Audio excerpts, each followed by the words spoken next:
Hello everyone. आज हम बात करेंगे इंग्लिश सेक्शन में हमारा बहुत इंपॉर्टेंट टॉपिक जो है कॉमन एरर। कॉमन एरर से हमारे किसी भी एग्जाम की अगर हम बात करें, बैंकिंग एग्जाम है, एसएससी एग्जाम है, कोई भी अगर हम एग्जाम की बात करें तो कॉमन एरर से क्वेश्चन पूछे ही जाते हैं। मिनिमम अगर हम नंबर ऑफ क्वेश्चन की बात करें तो 5 है और मैक्सिमम 10 क्वेश्चन भी इसमें से पूछे जाते हैं। तो आज हम कुछ उसी के एग्जांपल्स देखेंगे। सबसे पहले हम गो थ्रू करते हैं अपने डायरेक्शन की तरफ। डायरेक्शन क्या बोल रहा है? The sentence given below have 5 parts indicate by A B C D and E.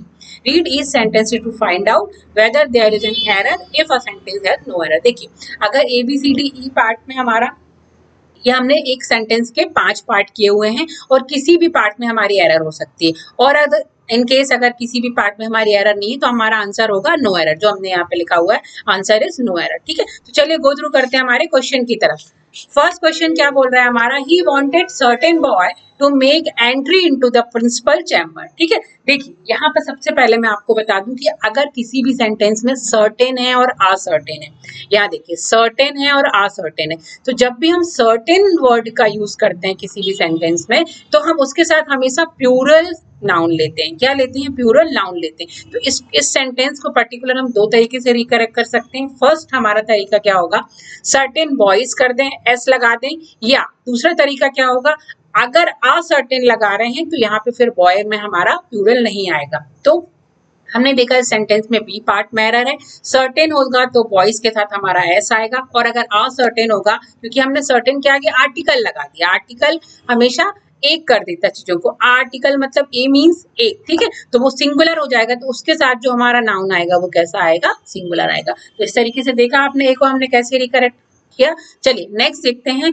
In spite of facing much problems, he did not desert the path of honesty। देखिए दो चीजें होती हैं, एक होता है much और एक होता है many। ठीक है, तो जो much होता है वो हमेशा अनकाउंटेबल चीजों के साथ हम लगाते हैं, और जो मैनी होता है वो हमेशा हम काउंटेबल चीजों के साथ लगाते हैं। ठीक है, तो प्रॉब्लम यहाँ पे काउंटेबल है ना, इसको हम गिन सकते हैं। प्रॉब्लम क्या है? यहाँ पे काउंटेबल है, तो प्रॉब्लम के साथ हमारा यहाँ पे क्या आएगा? मैनी। तो क्या हो जाएगा हमारा correct sentence? In spite of facing many problems he did not desert the path. तो यहाँ पे भी हमारे किस पार्ट में एरर है? बी पार्ट में। चलिए नेक्स्ट देखते हैं। Can you tell me how many eggs and milk he has bought home? देखिए, can you tell me how many eggs? अब देखिए, अभी बात की मैंने much और many की, तो eggs is a countable thing, eggs is a countable thing, तो यहाँ पे हमने many यूज किया, this is right, this is absolutely right. लेकिन एंड मिल्क, अब ये मैनी के लिए हमने मिल्क भी, मतलब इस मिल्क के लिए हमने ये मैनी भी यूज किया, तो milk is a uncountable noun. Milk ऐसा है? अनकाउंटेबल नाउन है, तो मिल्क के साथ हम क्या लगाएंगे? Much milk. अब आप लोगों के मन में सवाल आ रहा होगा कि हम लीटर मिलीलीटर में भी तो काउंट करते हैं, तो जब भी हम किसी भी अनकाउंटेबल चीज को as a unit, measurement unit के साथ काउंट करते हैं तब वो काउंटेबल हो जाती है, लेकिन एक्चुअल में वो क्या होता है? अनकाउंटेबल। तो मिल्क जो है वो अनकाउंटेबल नाउन है, तो इसके आगे क्या हो जाएगा?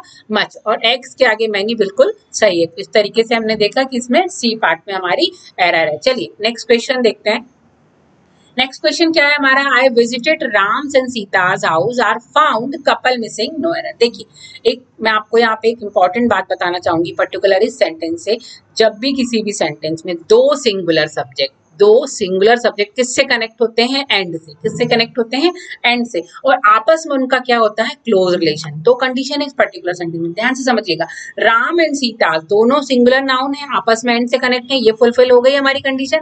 दूसरी मैंने क्या बोला? इन दोनों में क्लोज रिलेशन होना इंपॉर्टेंट है। ठीक है, इन दोनों में क्या होना? क्लोज रिलेशन इंपॉर्टेंट है। तो इस तरीके से देखिए, दोनों हमारे जो कंडीशन है वो फुलफिल हो रही है, तो इन दैट केस हम एपॉस्ट्रोफी एस जो लगाते हैं वो सेकेंड वाले नाउन के साथ लगाते हैं। तो इस पर्टिकुलर सेंटेंस को हम करेक्ट करके कैसे पढ़ेंगे?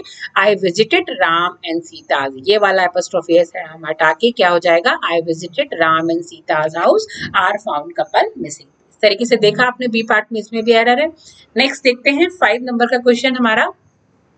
All the girl student are advise to attend the meeting positively. देखिए, ऑल द गर्ल स्टूडेंट, अब ऑल अगर हम बात करें, देखिए सबसे पहले आप लोग एक चीज समझिए कि जब भी हम किसी भी सेंटेंस को करते हैं तो हम सबसे पहले उस सेंटेंस का सब्जेक्ट देखते हैं। सबसे पहले हम क्या देखते हैं? उसका सब्जेक्ट, क्योंकि हम सब्जेक्ट के अकॉर्डिंग ही वर्ब, प्रोनाउन, एडजेक्टिव, एडवर्ब का हम यूज करते हैं सेंटेंस में। ठीक है, तो इस पर्टिकुलर सेंटेंस में हम देखें तो ऑल हमारा क्या है? सब्जेक्ट है। तो ऑल, जब ऑल अपने आप में क्या है? प्लूरल है, तो गर्ल में भी एस लगा, स्टूडेंट में भी एस लगा, तो इन दोनों में से क्या किसी एस किसी एक का एस हम क्या करेंगे, हटा देंगे। इस तरीके की जो एरर होती है उसको हम सुपरफ्लुअस एरर बोलते हैं। ठीक है, तो यहाँ पे क्या हो जाएगा, ऑल द गर्ल स्टूडेंट, इस गर्ल का एस हम क्या कर देंगे, रिमूव कर देंगे। ठीक है, तो राइट वन क्या हो जाएगा, all the girl student are advise to attend the meeting positively. ठीक है, तो यहाँ देखा आपने 5 नंबर के क्वेश्चन में कहाँ पे कॉमन एरर आई हमारी, ए पार्ट में। ठीक है, चलिए एक लास्ट और क्वेश्चन आज का देखते हैं हम। The board of directors want the facilitate of car and accommodation for its. देखिए अभी मैंने बात की थी कि हम सबसे पहले क्या देखेंगे, सेंटेंस का सब्जेक्ट देखेंगे। सब्जेक्ट क्या है हमारा, the board of directors, singular है या प्लूरल है, प्लूरल है ना, देखिए एस लगा हुआ है तो ये प्लूरल है। Want the facilities of car and accommodation for itself. अब देखिए इटसेल्फ जो है ये प्रोनाउन है, इट पर्टिकुलर सेंटेंस में इटसेल्फ क्या है, प्रोनाउन है, तो इटसेल्फ हमेशा सिंगुलर के लिए हम यूज करते हैं, और यहाँ हम बात कर रहे हैं प्लूरल सब्जेक्ट की, तो यहाँ पे ये करेक्ट होके क्या हो जाएगा, देमसेल्फ। तो राइट सेंटेंस क्या हो जाएगा, ये करेक्ट होके the board of directors want the facilities of car and accommodation for themself. ठीक है, तो यहाँ पे डी पार्ट में हमारी एरर थी। तो देखा आपने कुछ क्वेश्चंस मैंने बताया आपको कॉमन एरर के, तो इस तरीके से आप कुछ बातों का ध्यान रखें, और नाउन से रिलेटेड, प्रोनाउन से रिलेटेड, एडजेक्टिव, एडवर्ब, इस तरीके से हमारी कुछ कॉमन एरर यहाँ पे हमने देखी। चलिए, थैंक यू।